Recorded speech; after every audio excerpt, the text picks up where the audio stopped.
ये कल की घटना है। थाना विश्वविद्यालय अंतर्गत कल पुलिस को ये सूचना मिली कि इटौरा में जो दयालु नगर है वहां पर एक महिला है जो कि अपने ही घर में मृत अवस्था में पड़ी हुई है। जैसे ही पुलिस को यह सूचना मिली है तो हमारे सीएसपी साहब, हमारे थाना प्रभारी विश्वविद्यालय, उनकी टीम, अंगुल चिन्ह की टीम, हमारे फोटोग्राफ्स और हमारी एफएसएल की टीम जो है वो मौके पे पहुंची और उन्होंने वहां पर छानबीन प्रारंभ करी। वरिष्ठ अधिकारियों को सूचना दी गई, शीघ्र ही टीमें बनाई गई ताकि इस बात का पता लगाया जा सके कि दिन दहाड़े इस प्रकार से कौन व्यक्ति हैं जिन्होंने इस हत्या को अंजाम दिया है। आस पड़ोस के लोगों से बात की गई। घर में मृतिका के 2 बच्चे भी रहते थे, पति भी हैं उनके, उनसे बातचीत की गई और मृतिका के फोन को भी खंगाला गया।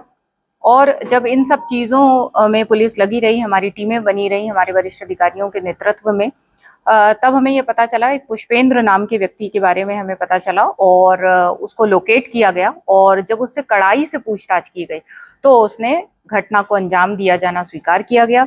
उसने ये बताया कि वो इस महिला के संपर्क में था, दूर से उसके रिलेशन में ये मृतिका का देवर लगता था और उसने बताया कि उसका मृतिका के घर पे आना जाना था और कल घटना दिनांक को ये व्यक्ति घर पे आया हुआ था।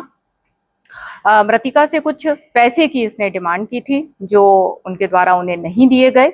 गुस्से में आकर इसने बैट से जो महिला है उनके सर पर वार किया और इस वजह से महिला की मृत्यु हो गई। इसके बाद ये वहां से पैसा, उनका ज्वेलरी लेके निकल गया।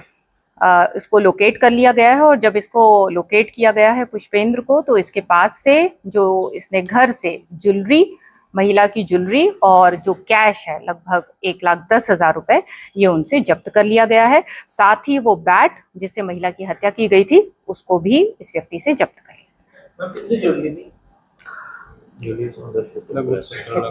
लिया। लगभग 16 कितने जो आरोपी है इसके क्या संबंध है महिला के साथ?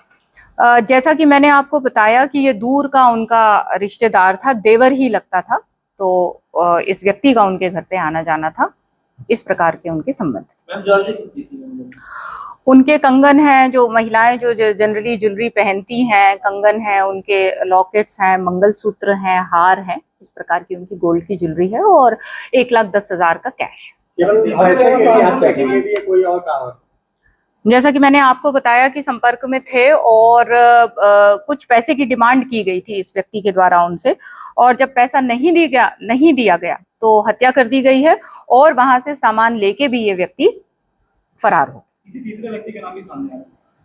नहीं, अभी की इन्वेस्टिगेशन में यही पता चला है कि इसी व्यक्ति का आना जाना था और इन्हीं के द्वारा घटना कारित की। पैसे की डिमांड किस चीज के लिए की जा रही थी? ब्लैकमेल?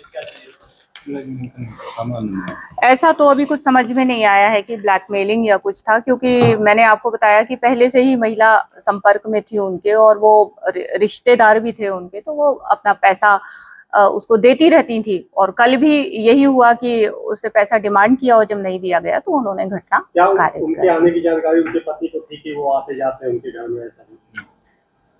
ऐसा अभी नहीं पता चल पाया है, लेकिन जो हम लोगों को हमारे मुखबिर और बाकी लोगों से अभी जो पूछताछ की गई है उससे यही पता चला है कि उनका आना जाना था। तो मैम सर पर घाव था कि कहीं अन्य जगह पर भी वार किए गए थे? क्योंकि नहीं, उनकी जो मृत्यु है वो सर पे चोट लगने से। मैम एसडीएम में पुलिस चौकी का जो मर्ग रजिस्टर है उसमें ये साफ तौर पे लिखा गया है कि महिला की मौत गोली लगने की वजह से हुई है, जिन्हें उन्हें अस्पताल में लाया गया। नहीं, आप कोई दूसरा मर्ग रजिस्टर देखाए होंगे। महिला की मृत्यु जो है वो बैट या भारी किसी हथियार से मारने से हुई है और वो बैट से ही उनका हत्या हुआ है, गोली नहीं लगी।